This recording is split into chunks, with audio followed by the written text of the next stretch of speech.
For joining me on the Meaning of Catholic live stream for limited time only, because you can't get the whole thing unless you sign up.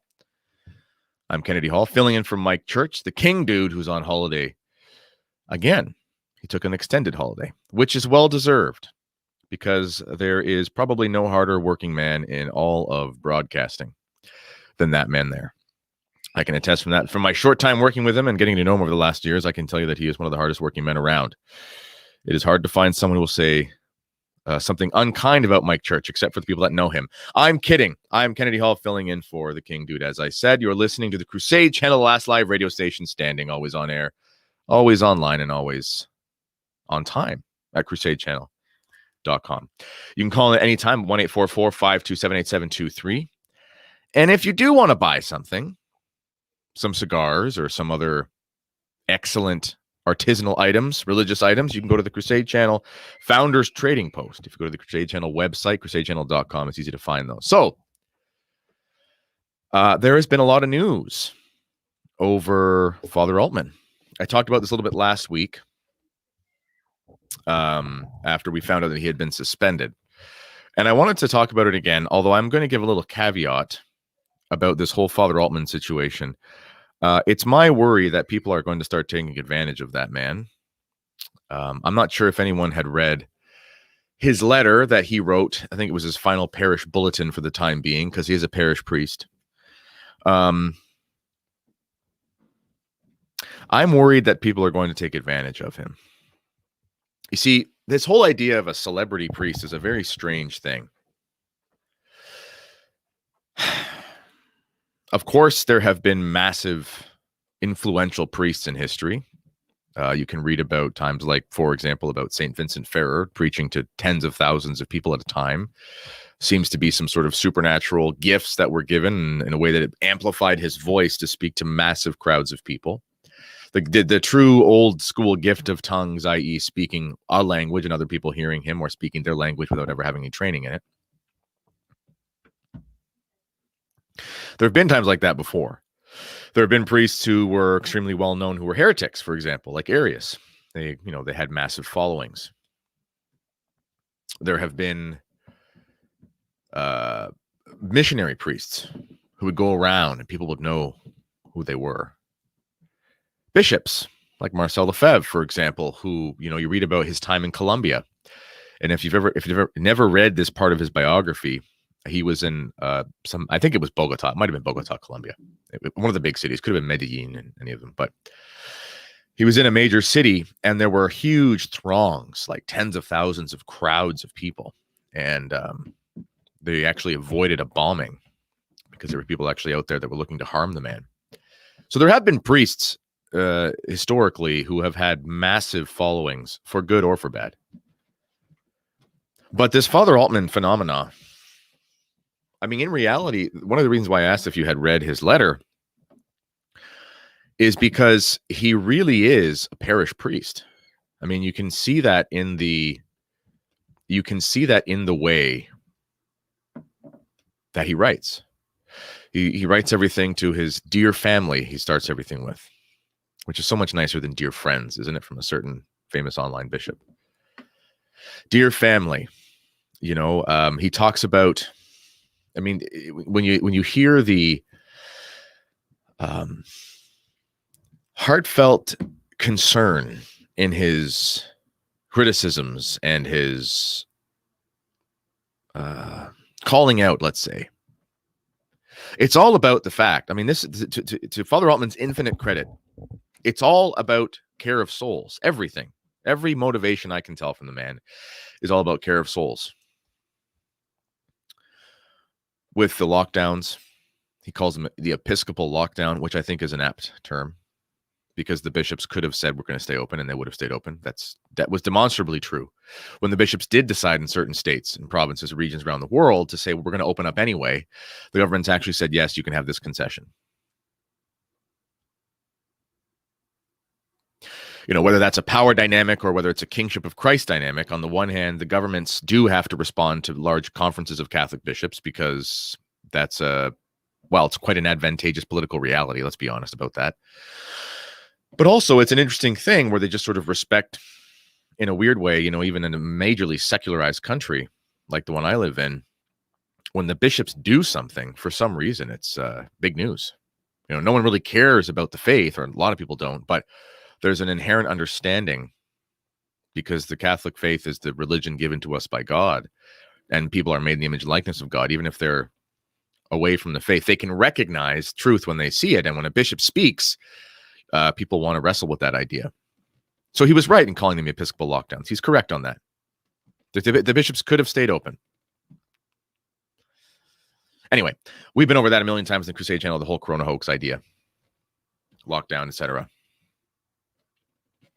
But with Altman, it stems from a place of the care of souls.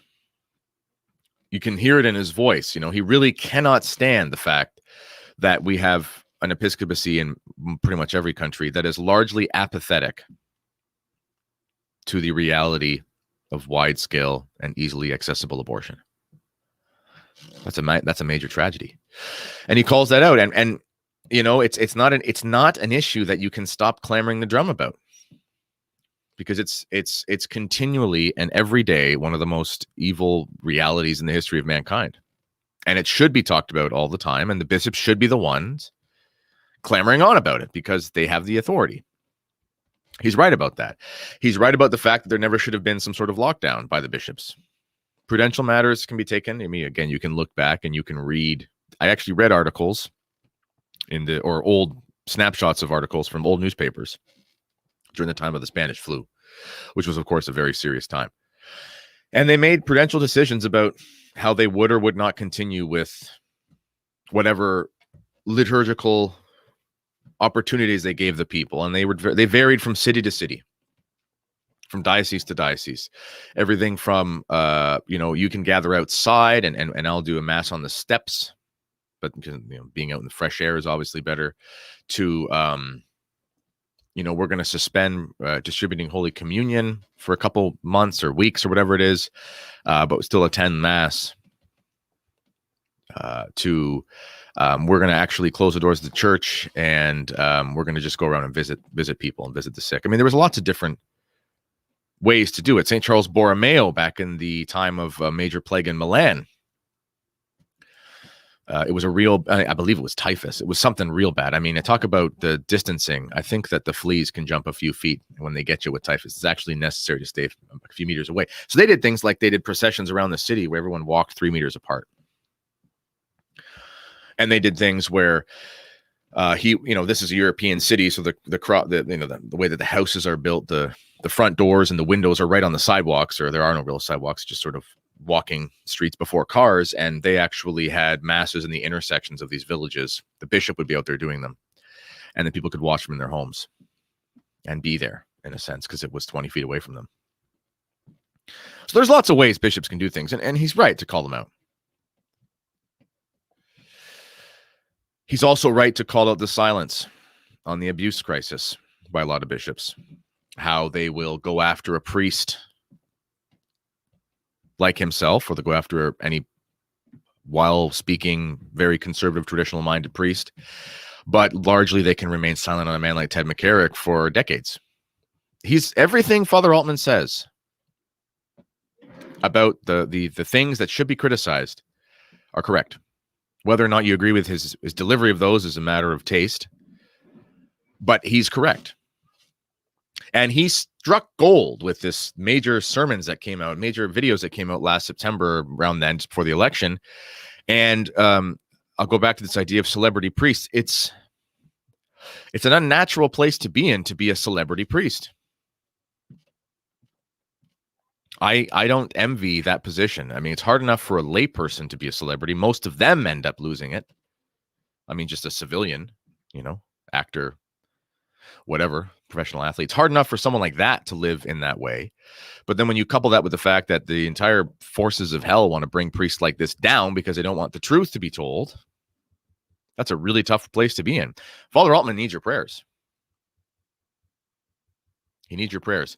And recently, by the way, if you're just tuning in, this is Kennedy Hall. I'm filling in for the King Dude Mike Church, who's on holiday this week. Our call and telephone number is 1-844-527-8723. The Crusader Stadium chat room is open for your commentary. Crusadechannel.com /chat. If you're listening to this free stream on Meaning of Catholic, welcome. Stop being a freeloader. I mean that with all due sincerity. Click the link in the description so you can hear this show for 3 hours a day starting next week. Always on air, always online, Crusadechannel.com. We're talking about Father Altman, and we're going to get to his SSPX comments and how I said I think people are taking advantage of him.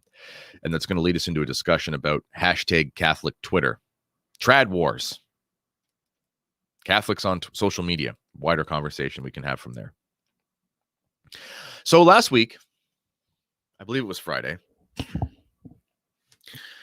that was the day Father Altman was suspended. And then he went on a YouTube show and basically mentioned the Society of St. Pius X. Lightning rod of a conversation, is it not? The SSPX. I'm no stranger to talking about it. But he essentially said, and I watched the clip, and I actually posted a clip of it on my Twitter. He said, maybe I should consider going to the SSPX. I'd have faculties. If I did that, watch out. Now, it was clear that Father Altman was just shooting from the hip. It's actually very difficult for a priest to join the Society of St. Pius X because it's not just some place where people think it's just some place where malcontent and dissident priests go to be priests. That's not the case at all. I'm not saying Father Altman is a malcontent or dissident. What I'm saying is people have this impression that if no one likes you, if you're too trad, you just go to the SSPX and they say, come on in, everybody, come on in. No, that's not how it works. It's an order of priests. They've got people banging down the door to join that order, and they have to reject people all the time because the stipulations to join are quite rigorous. I'm not suggesting Father Altman wouldn't be sufficient as a priest. That's not what I'm saying. What I'm saying is it's a specific type of order that has a way of operating. It has there's a charism to the type of priest to be there. And in all seriousness, Father Altman, in his missionary zeal, I think would probably do a really good job in an order like that because he seems like the kind of man you could send anywhere on earth and just say, hey, figure it out. I mean, he's a lawyer by trade. He's a very smart man, a very virtuous man. But in any case, it was clear that when he was saying this, it was just off the shooting from hip. It was off the cuff. But what was interesting, though, is that there are forces out there who, in my opinion, are trying to take advantage of Father Altman. I actually was debating whether or not I should talk about this today because I didn't want to seem like one of those people who was trying to take advantage of Father Altman, trying to grift Father Altman. Let's be honest. But I thought to myself, and I really did think about this a lot, I thought, people are going to speak about Father Altman in the wrong way.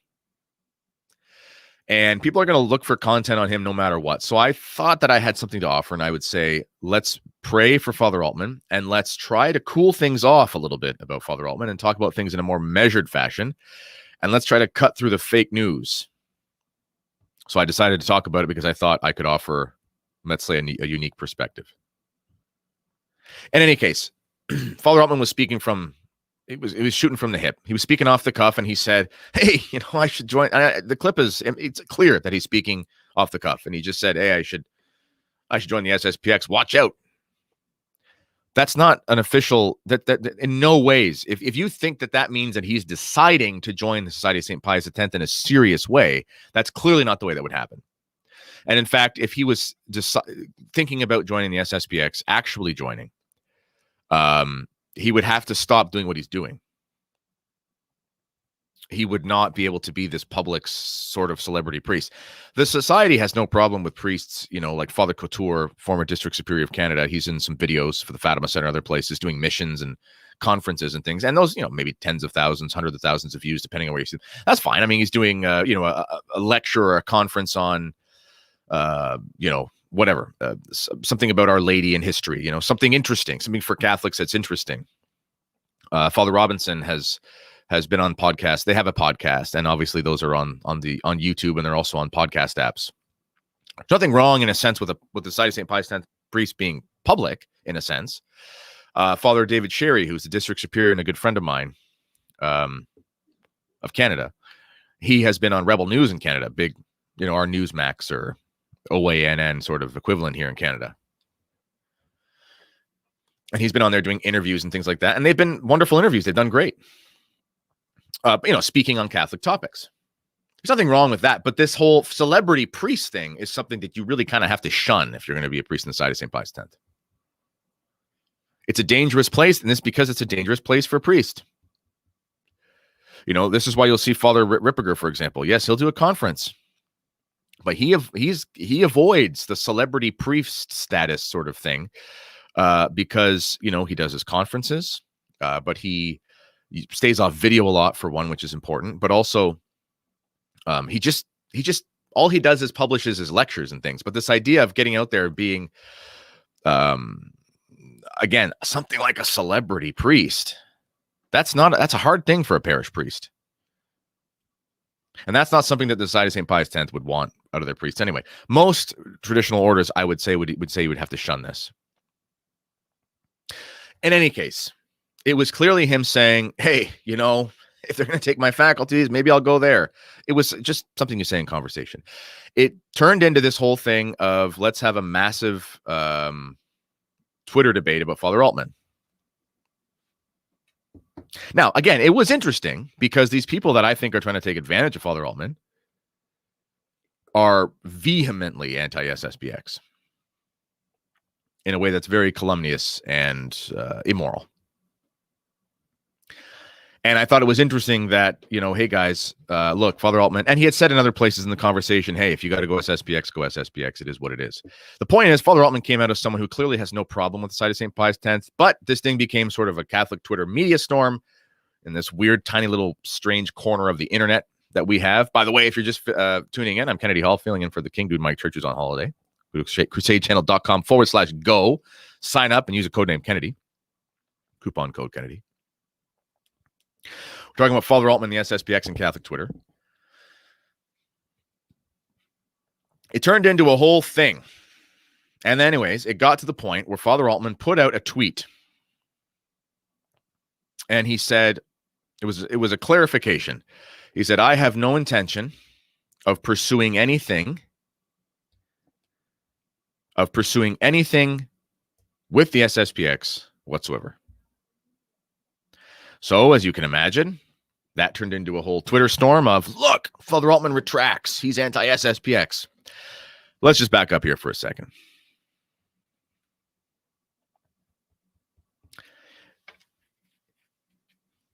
On the one hand, if you think that him saying, if it comes to it, I should go to the SSPX because I could have faculties.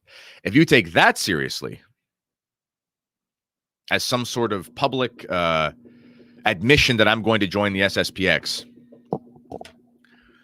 then that itself is imprudent on your behalf.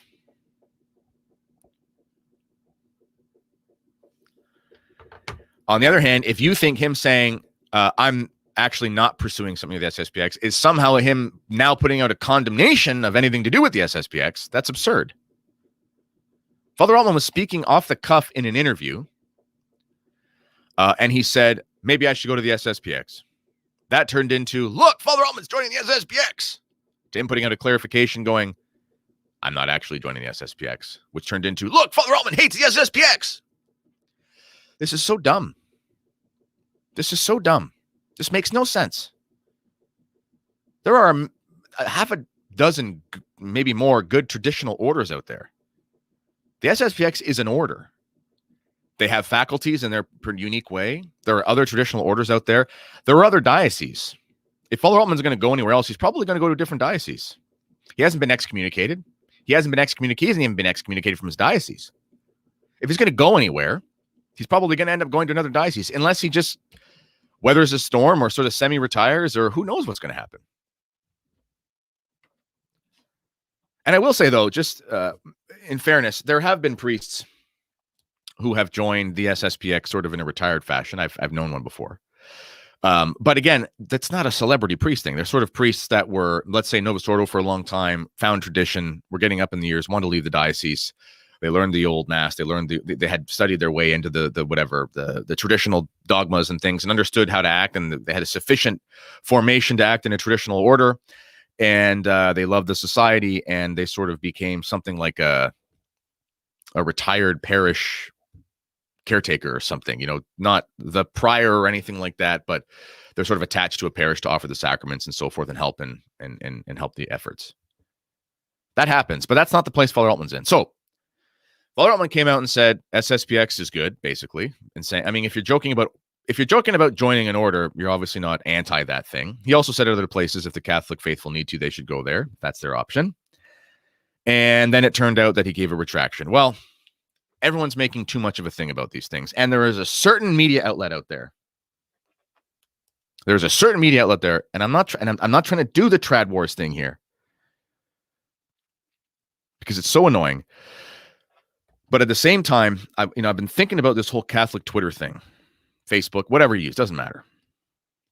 A couple myths, a couple truths that have to be thought about first. For one, the vast majority of faithful Catholics are not on social media. The vast majority of the human race, statistically speaking, is not on social media. 7 or 8 billion people, whatever it is, a couple billion are on social media. Most people on this planet today are not on social media. That being said, it's extremely important for the culture. It's a reality. Unless you're going to go live Catholic Amish, which I don't think is a bad thing, maybe in some cases. Just like for some priests have to go missionary orders and preach in the inner city, and some priests go and sit in a cave their whole life and pray and do penance that way. There's different strokes for different folks, and there's a symphonic diversity to the spiritual life, and different people play different roles. There's nothing wrong with that. Families could live that way. If you want to completely detach from the world and you want to go live off and be Amish and be off the grid, and I mean, not Amish in the theological sense, but if you want to go and be Catholic Amish, that might be the right thing to do. And a lot of us should probably consider something like that. But if Providence is showing you that you're going to stay in the city or in the culture in some way because it's a matter of 50 different circumstances, and that is what it is, and you have to engage in some particular way. The ancient Romans that became Christian, they couldn't leave Rome. They were in Rome. They had to walk by pagan temples. They had to had to work wherever they worked, and they had to deal with it. It's just the law for some of us. So we can't completely detach all the way from cultural realities because we have to live in the culture in some fashion. And if we do believe that there's an urgency to saving souls, then in some fashion, we do have to go out there and engage souls. Which is one of the reasons why Father Altman has been so amazing in so many ways, is because he has found a way to reach. I mean, that first sermon he did last September, where you cannot be a Catholic and a Democrat, period. 1.5 million views on the one channel so far. Think about the media coverage on other places. I mean, there's probably 3 or 4 million people that have seen that. That's massive. That's the stupid numbers for a Catholic sermon. Incredible. But it's also strange. It's also very strange that a singular parish priest from the Midwest would be so big. And there's a lot of danger there. And as I said, I think people are taking advantage of Father Altman. So there's a particular group out there that is hell-bent on trying to destroy the site of St. Pius X for whatever reason. And we know this. So this whole Father Altman fiasco about him saying, not fiasco, this whole misconstrued off-the-cuff statement that he said about, maybe I'll go to the SSPX, has been turned into this whole storm. And it's sort of, sparked the average Catholic Twitter war. And it's made me think for a second. Should Catholics even be on social media? Well, as I said, in some ways, we do have to engage the culture. But it also made me realize that in some ways, a lot of people should probably get off. A lot of people should probably get off social media. I'm reluctantly, and I mean this, when I got my Twitter account in 2009, I probably used it 50 times in 9 years. And 20 of those would have been one day, like the first day I had it or something. I never used it. I was never much of a social media guy. I never actually desired that. I'm actually a very private person. But when I converted or reverted in around 2014, 2015, because I'd always had these aspirations of doing some sort of writing, I really wanted to write about Catholic stuff, conservative stuff, whatever. But I ended up listening to an audio lecture series by Peter Kraft, who's a wonderful Catholic philosopher, on St. Thomas Aquinas. And he talked about how Thomas Aquinas ended up basically not finishing the Summa Theologica because he said to himself, what's the point? I mean, I think that the expression used was, this is all straw. compared to the glory of God. I'm paraphrasing. And if we know what that means in a sense of what straw is used for on a barn, straw is not hay, different things. Straw is what you sleep on, or straw is what the animals defecate on. And you cast it into a fire for fuel, basically. So he was saying, listen, my works, and this is very much like in the book of Ecclesiastes, everything is vanity, everything, nothing matters compared to the glory of God is kind of the way that he's saying it. And he was saying the same thing. I mean, what my intelligence, what I have to offer is essentially dung compared to the magnificence and glory of God. That's true. Saints understand the relationship between the creature and creator. So I thought to myself all those years ago, there's no way I have anything worthy to say. If St. Thomas Aquinas says he doesn't have anything worthy to say, then I sure as heck don't. In any case, years progressed, grew in my faith, and I thought I'm going to write a book and so on and so forth. So I made the decision to be active on social media because I knew if I believed, and I'd prayed about this for a long time, if I believed that I had something to say that I thought could be useful, and I had some talents to offer in some capacity, I dare not say that in a self-aggrandizing sense. Just we all have our things. I sometimes wish that I was into woodworking and being a tradesman because I envy the lifestyle of a lot of my friends who are tradesmen. But that's just not my thing. Some people are a blacksmith. Some people are a wordsmith. We all have our things to offer. So I thought, okay, I should give something to this church that has given me everything. And so I decided to write a book and sort of go public with certain things. So I had this Twitter account for the longest time. But I made the decision to reluctantly use it because I knew that it was going to be useful. If you're going to be an author in today's world or some sort of radio person or whatever you end up doing, you're going to have to do things publicly because that's the way that people operate. But social media, it fills a void. It fills a vacuum, and it doesn't do an adequate job, but it does fill the vacuum nonetheless. If you're just joining me, I'm Kennedy Hall, filling in for the King Dude, Mike Church. He's on holiday this week for an extended, extra Merca Day week-long celebration extravaganza. This is the Crusade Channel, the last live radio station standing, always on air and always online at crusadechannel.com. If you're listening on the free stream, you are a freeloader. You're welcome here, but let's be honest. You should probably get a job. I'm kidding. You're probably a nice person. Click the link in the description. Sign up. You can hear this show 3 hours a day. This is the YouTube version, so there's certain things that we can't say. The people who are listening on the subscription service are saying, this is pretty tame compared to what we're used to. Well, it is, my friends, but we're trying to work around the Zuckerbots, the Dorsey droids who are trying to take us down. But they can't censor us at the Crusade Channel, crusadechannel.com/go. Use the coupon code Kennedy. Sign up. In any case, I see a bunch of comments here. I'm not going to read them right now. This is such a spicy topic. I figured I'd get distracted. So if you want me to respond to the comments, alas, today I shall not be responding to those comments on YouTube. Sorry. So social media is a strange place to be, but it fills a void. And let's be honest, there's been a massive flocking to social media, especially for Catholics and conservatives in the last 18 months. And that obviously has to do with the societal circumstances we've been under. If you're told to go home and you can't go see people, well, it's a natural human function to want to be around other people and to talk with them. And you see this whenever you go to any traditional culture. I don't mean just religiously, but traditional in their lifestyle. I used to live in Italy. It was like that. And I also, my hometown growing up, we had a large Lebanese population. And Lebanese population is a very traditional population and very traditional culture. Whether they're Muslim or Maronite Christians, it's still similar lifestyles. And I remember there was a McDonald's that I used to go by. I used to actually work at McDonald's for about a year when I was 14, 15. But the one that I used to drive by and stuff on the way to school, every morning around 7:30, 8 o'clock, you would see about 20 to 30 Lebanese men sitting in the lobby, drinking coffee, having raucous conversations. And you see the same thing when I lived in Italy as a youngster at the local bar. And the bar, if you go to Europe, a bar, un bar, is a cafe. Cafe is the coffee. Bar is the place that in the morning serves you croissants, brioche, whatever, and your espresso, doppio, lungo, macchiato, cappuccino, latte. Anyway, serves you different types of coffee with a little glass of soda water if you'd like it. Naturale o gazzosa. What you want, natural water or gassy water, they call it, for €1 or whatever. And then starting later in the day, they give you merenda, which is like your paninis for your snacks and things. And then you get your lunch. And then later at night, they start serving alcohol. It's a one-stop shop. And they're in every village. There's a million of them on every street corner in major cities. It's a fundamental part of the culture for especially the Mediterranean society. The places where you spend a lot of time outside, because these are mostly open air places.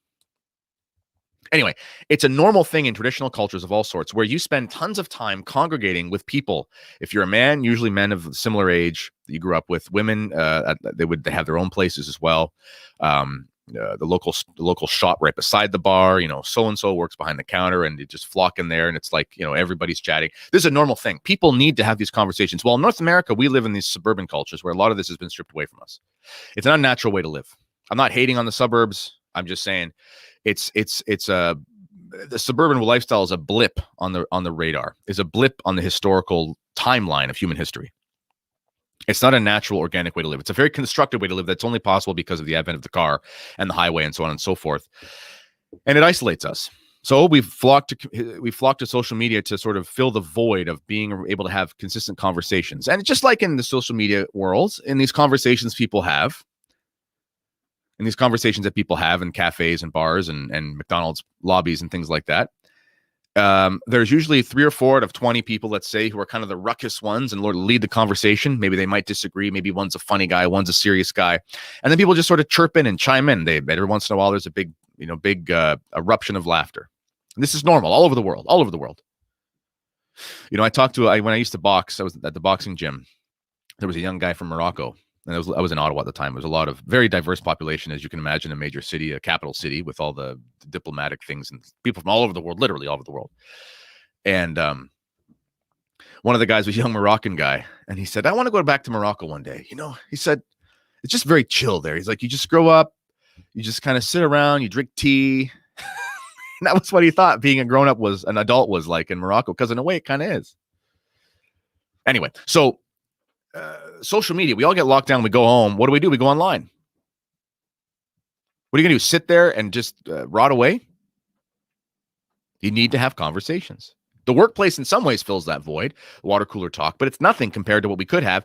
You go home, you don't even have water cooler talk. You can't go to the local coffee shop. I mean, I've thought, man, it's been really weird being a writer for myself the last year and a half, because one of the things that you love to do when you're ready, you love to get out of the house. You love to take your laptop or your notepad or whatever, or even just go do your research. You love to go to a cafe. You love to go sit in a patio or whatever. Those were closed. Very strange. So people go on social media. Well, one of the things that was on all of our minds was Catholicism, because our churches were closed. So Catholic Twitter has erupted in the last while. And then plus you add that to the election and the Catholic presence and the whole mega movement, all these sorts of things. And it's been an erupting year for a lot of these Catholic outlets. And a lot of toxic personalities have become really apparent. And it's been very sad. And I think that this whole movement and these certain bad actors in it are trying to take advantage of Father Altman. And I think that he's being used as some sort of grifting tool. And I don't think it's fair. It's okay to talk about Father Altman, but he's a parish priest who's become a celebrity priest because he's tried to preach the truth and he's been caught in the crossfires. Whatever you may think about the guy, I think he speaks God's honest truth. Even his bishop has admitted that. His bishop who silenced him, essentially. And I think it's an unnatural place to be in. So this off-the-cuff comment that he made about SSPX was nothing more than an off-the-cuff comment.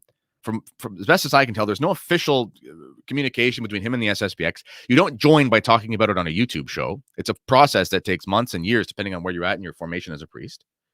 It's been turned into this crap storm on Catholic Twitter where people are freaking out again over the old question of the SSPX. And it's like, can you just move on from that? And it's shown me that people need to really rethink what they're doing on social media, whether they should be on there or not. Most of us should not be on it. But there is the paradox. This is where the culture is. Ask yourself, some people will say, you should never be on social media if you're a Catholic. For some people, that's true.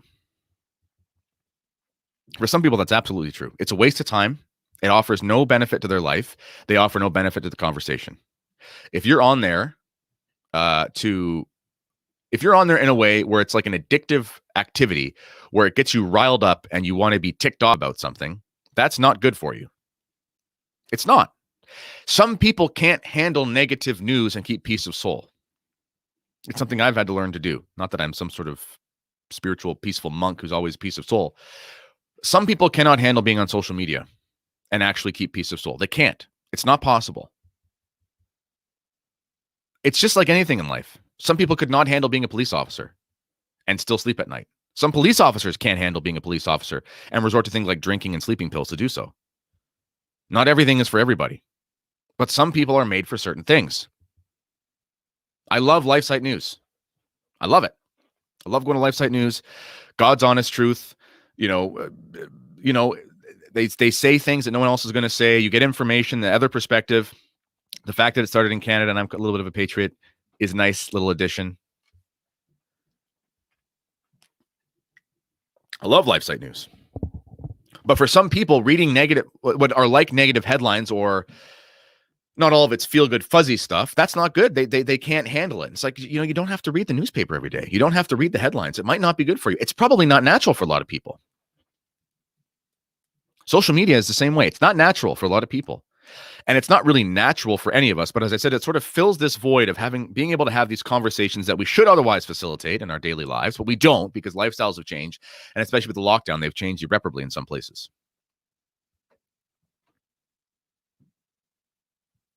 So a lot of people should get off social media. And while it remains that certain people will not get off because a lot of this church stuff has become a grift. I was thinking, what's the difference between a grift and a non-grift? Well, it's kind of like the difference between a nude fresco painted in the Renaissance era and a pornographic image. You just know the difference when you see it. The content might actually be kind of similar, but one's evil and one's not. I don't believe, and I'm sorry, but it's a little bit of a tired opinion. Oh, I shouldn't have to pay for my Catholic content. Okay, well, you pay for your cigarettes, you pay for your alcohol, you pay for your groceries, you pay for your car insurance. So sure, let's not pay for things that are actually helpful to your soul. That's a silly opinion. I'm sorry. You can decide whether or not you want to pay for something, and people can decide whether or not they want to offer something for free. And there's different business models and there are different ways. But, if you want to engage the culture, which you have to do, should Fulton Sheen not have been on the radio? Of course he should have been on the radio. Should he not have been network TV? Of course he should have been on network TV. That was in the culture. We should be making better Catholic movies. We know people are going to watch movies. We should be making ones that they're going to watch and they're actually not going to damn them.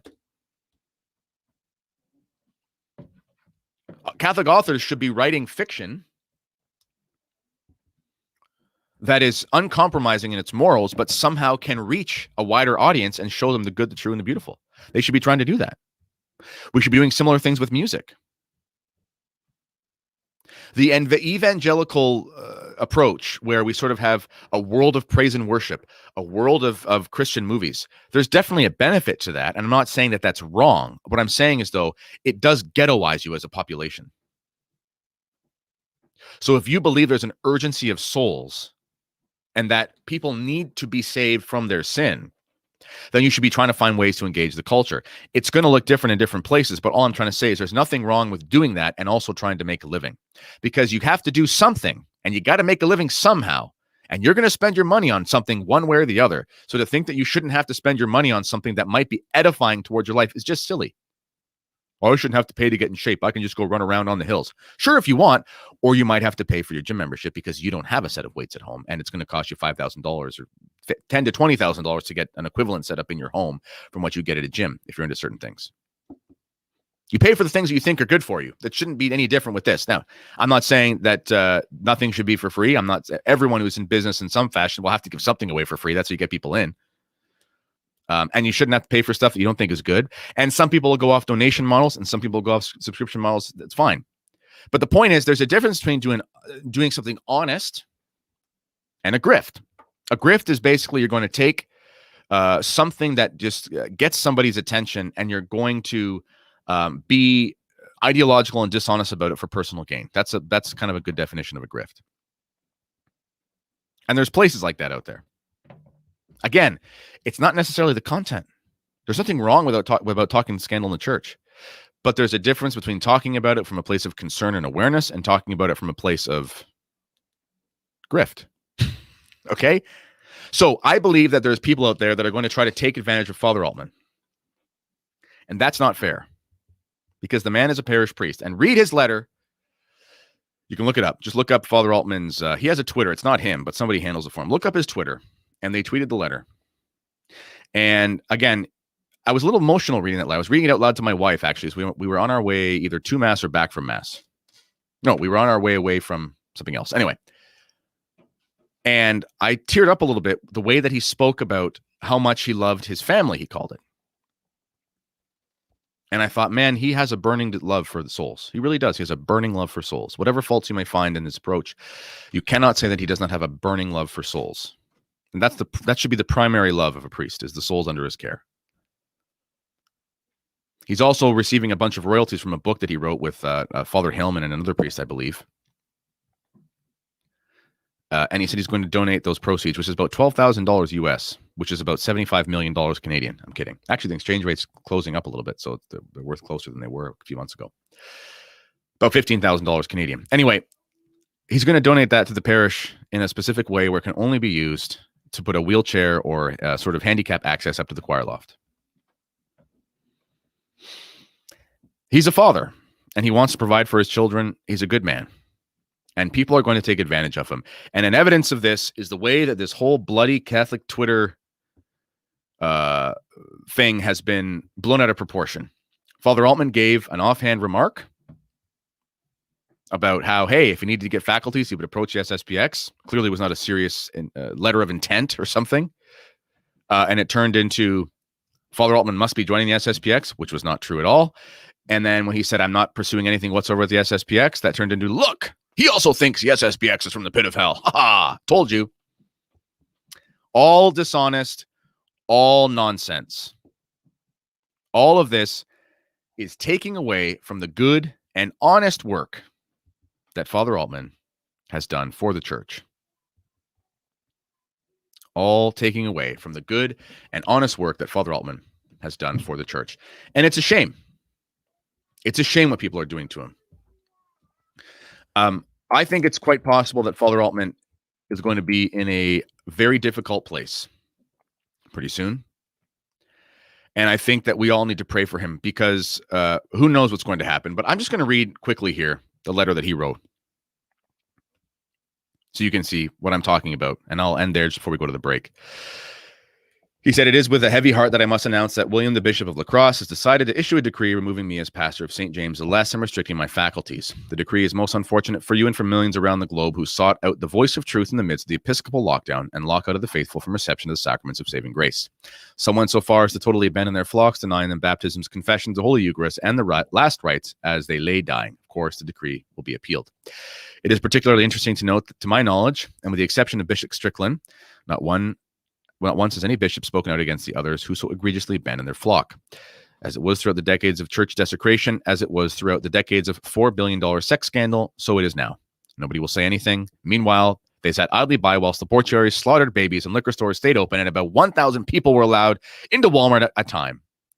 Nobody said anything, even as so many, through their actions, define the Holy Mass and the Holy Eucharist and other sacraments as non-essential. Nobody said anything. Talking about the bishops. To have proper perspective on this decree, all you need to know is that the episcopacy did not lay aside child molesters. They did not speak out against their brother bishops who covered up for the molesters. They did not speak out against the godless actions of many bishops who themselves engage in heinous conduct with seminarians and priests. McCarrick was only the tip of the iceberg. I hardly can wait to finish my book, Lies the Bishop Told Us. Indeed, they've continued their cover-up for those bishops to this very day, as it is made clear in the recent lawsuit against 30 bishops in the United States. When the first furor rose back in September, William issued a press conference stating that I spoke the undeniable truth. He simply objected to my manner and tone. You know well my response to the issue of manner and tone. This Saturday and every other Saturday, there will be about 10,000 babies slaughtered in the womb, and yet to this day, about 25% of the bishops still want to dialogue on whether or not to commit sacrilege by giving notorious pro-abort fake Catholic politicians Holy Communion. Dear family, there is not enough manner and tone in the entirety of the 196 plus dioceses in this country to make up for this truly damnable failure on the part of virtually the entire episcopacy. Understand this, dear family. The reason why we have just endured 20 years of horrific sex abuse scandal in the church is because nobody spoke out and spoke up. Nobody spoke up either as a seminarian, priest, or bishop because they feared for their faculties and camaraderie between themselves. That has been the tool by which tyrants have effectively silenced objections over the years. As is coming to light, there are hundreds and hundreds and hundreds of faithful priests who have been silenced just for being faithful and for being devoted to the holy sacrifice of the Mass and to their people. Enough is enough. Rest assured that with the help of canon and civil lawyers, and many of those canceled priests, the reign of terror is coming to an end. It is time for every faithful Catholic to take a stand and say, not one more penny. For now, 2 final thoughts. Firstly, over the past few weeks, an additional 5 families have joined the parish. I'm going to skip this part quickly here because I've got to go. He says, secondly, I did not realize that the book I co-wrote with the great Father Haleman and Peckman would generate royalties. Though I am being forced to leave you, my beloved family, allow me to leave you with a designated gift from the royalties of $12,000. Donated that cannot be taxed by the diocese and is to be used for lift chair access to the choir loft and the ramp access to the main floor. I'd hope to accomplish those goals this summer, but now hand those needs over to the parish administrator. So he has the heart of a lion. He's a good and faithful priest. That's all I can say right now in the Meaning of Catholic live stream. We're going to go to the top of the hour now. Go to crusadechannel.com/go. This is Kennedy Hall for the Kennedy Depression, and I will see you on the other side of the hour. If you subscribed, if not, stop being a freeloader. Click the link in the description. Sign up for the next hour. We're going to talk about communist Cuba. Interesting topic. God bless.